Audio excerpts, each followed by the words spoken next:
Welcome friends, my GST મિત્રમાં હું ભૂમિ મહેતા આપ સૌનું સ્વાગત કરું છું. આજે આપણી સાથે જીએસટી મિત્ર અક્ષત વ્યાસ ઉપસ્થિત છે.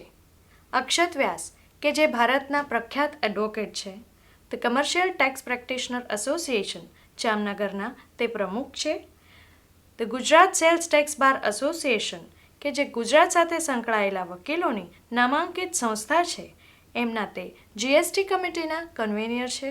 આ ઉપરાંત ટેક્સ ઉપર એમણે ઘણા પુસ્તકો લખ્યા છે, ન્યૂઝપેપરમાં આર્ટિકલ્સ આપ્યા છે.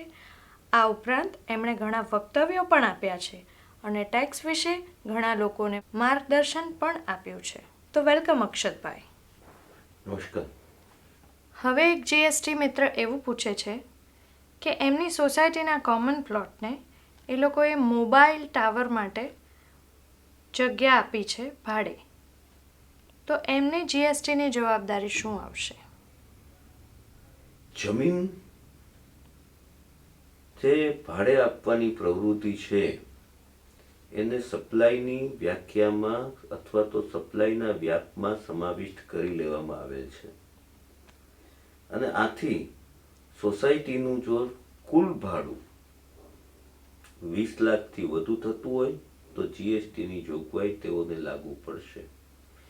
જો કે અહીં મારે એવા પણ પ્રશ્નો આવેલ છે જે આપણા પ્રશ્નનો ભાગ નથી, પણ આ પ્રશ્નમાં એવું પણ ઘણા લોકોએ પૂછેલ છે કે સોસાયટીનો ધંધો તો પોતાના સભ્યો માટે છે, તો આને ફોર ધ ફર્ધરન્સ ઓફ બિઝનેસ કહેવાય કે નહીં. પણ જીએસટીમાં બિઝનેસની વ્યાખ્યા ખૂબ વિસ્તૃત છે અને એ જોઈ આ બાબતે નિર્ણય કરવો જોઈએ. 20 લાખના ટર્નઓવર સુધી કોઈ પણ પ્રકારની જવાબદારી નહીં અને 20 લાખનું ટર્નઓવર થાય તો એમની જીએસટીની જવાબદારી પૂર્ણ સોસાયટીની પોતાની અને તેના મેમ્બરોની રહે છે.